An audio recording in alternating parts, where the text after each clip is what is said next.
Shalom, bien-aimés frères et sœurs en Christ. Je voudrais vous inviter à cette édition d'Atmosphère des miracles dans l'Ancien Testament, Ésaïe chapitre 38, la guérison du roi Ézéchias de la maladie qui le menaçait à la mort. Il est dit au verset 1, chapitre 38. En ce temps-là, Ézéchias fut malade à la mort. Le prophète Ésaïe, fils d'Amoz, vint auprès de lui et lui dit, ainsi parle l'Éternel, donne tes ordres à la maison car tu vas mourir et tu ne vivras plus.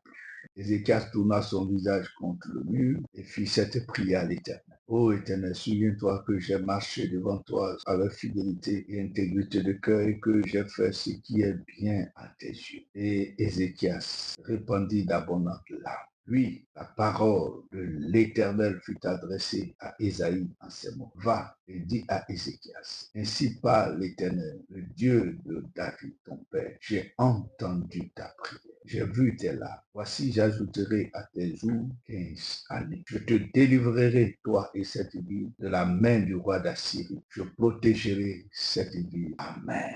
Que Dieu bénisse sa parole et qu'il fasse du bien à toi qui m'écoutes dans ce jour, parce que la parole d'atmosphère de miracle, c'est aussi une parole de guérison, une parole de rallonge de la vie que Dieu t'a donnée, alors que une mort prématurée est en train de te guetter, de te menacer. Oui, Ézéchias, ce roi de Juda, le 12e roi de Juda, était menacé d'une mort précoce. En un mot, d'une mort prématurée. Dieu va lui ajouter 15 années de vie, ce qui va lui permettre donc d'expérimenter le miracle de la guérison et de la délivrance de la mort. La Bible ne nous explique pas les raisons pour lesquelles Ézéchias est tombé si malade. Est-ce que Ézéchias était coupable d'un péché? Est-ce que Ézéchias était attaqué par Satan et ses démons, comme lui sait le faire sans raison parfois?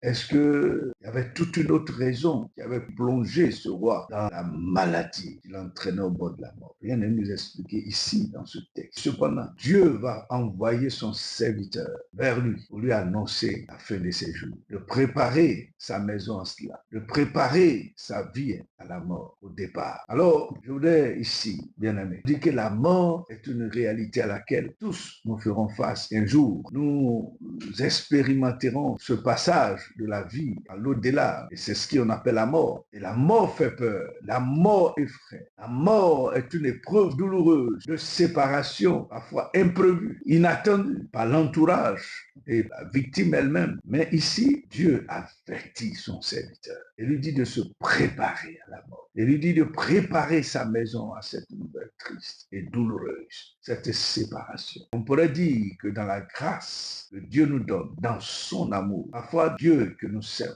prend le temps de nous faire connaître sa volonté, car il est le Dieu de la révélation. Je voudrais dire à quelqu'un ici qui est en train de passer par des peurs, des frayeurs pour sa vie, parce que malade sous le lit d'hôpital, qui est en train de connaître une dépression, il se dit, mes jours sont arrivés, je vais mourir, il n'y a plus rien à faire. Je voudrais t'annoncer que le Dieu que je t'annonce est le Dieu de la révélation, est le Dieu aussi de la délivrance. Il s'est révélé à Ézéchias et il lui a accordé la délivrance. Lorsque Ézéchias a reçu la de sa mort, il n'est pas resté indifférent. Car les décrets de Dieu, Dieu seul peut les changer. Personne ne peut changer le décret de vie ou de mort sur ta vie. Personne. Seul Dieu lui-même peut changer ce décret. Alors, est-ce les hommes qui ont décidé de ta mort? Est-ce le diable qui a pris un décret contre toi pour ta mort, pour la maladie dont tu souffres? J'annule ces décrets par l'autorité de Jésus-Christ, qui seul est habilité à prendre des décrets pour toi. La Bible nous dit, pour nous, Dieu a une loi grande et magnifique. Alléluia. Isaïe le dit dans le chapitre 42, le verset 20. Dieu a pour toi, Jacob, a pris pour toi une loi grande et magnifique. Et quand Dieu prend une loi grande et magnifique pour toi, qui peut changer le décret? Personne d'autre. Ainsi, Dieu a pris un décret. Et pour son serviteur, Ézéchias, et il change le décret en cours de chemin. Pour quelle raison Dieu peut-il changer un décret en notre faveur, pour nous faire connaître notre miracle, pour nous faire entrer dans une saison de miracle? Quelle raison Dieu peut-il changer un décret en notre faveur? La raison se trouve dans ce texte. Quand Ézéchias a reçu la révélation de la part du prophète au sujet de sa mort, la Bible nous dit au verset 2 d'abord, Ézéchias tourna son visage contre le mur et fit cette prière à l'Éternel. Verset 3, ô Éternel, souviens-toi que j'ai marché devant ta face avec fidélité et intégrité de cœur et que j'ai fait ce qui est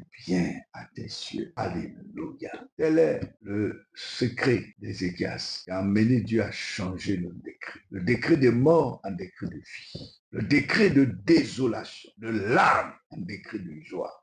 Oh, qu'il en soit ainsi pour toi. Que tes larmes soient séchées et que Dieu change son décret en ta faveur pour que tu expérimentes une saison de joie. Oui, que Dieu change le décret de mort contre toi et que en ta faveur, il prenne un nouveau décret de prolongement de ta vie, de rallonge sur ta vie. Oui, Dieu peut le faire. Dieu veut prolonger ta vie. Dieu veut donner une nouvelle dimension à ta vie. Tout simplement, il a fait pour Ézéchias à cause de l'état de son cœur. Et Ézéchias fait connaître à Dieu ce que son cœur est. L'intégrité de son cœur. C'est-à-dire son cœur est transparent. Son cœur est honnête. Son cœur est véridique. Il ne dit pas qu'il est parfait. Non, c'est parce qu'il dit, quand il parle de l'intégrité de son cœur, il rappelle à la mémoire de Dieu. De même que David, Dieu a trouvé en lui un homme intègre. C'est-à-dire un homme qui est transparent. Il n'est pas flou. Il ne fait pas du cache-cache avec Dieu. Et quand il a péché, il reconnaît son péché, se confesse. Quand il est dans le faux, il reconnaît qu'il est dans le faux et il se confesse. Il n'est pas dans la roubladise avec Dieu. Il est honnête avec lui-même, avec les autres et avec Dieu. C'est cela le secret de ce changement, le décret en sa faveur. Et il rappelle cela au souvenir de Dieu. Il rappelle les bienfaits qu'il a accomplis au souvenir de Dieu. Qu'est-ce que toi, tu rappelles au souvenir de Dieu? Est-ce tes mauvaises œuvres?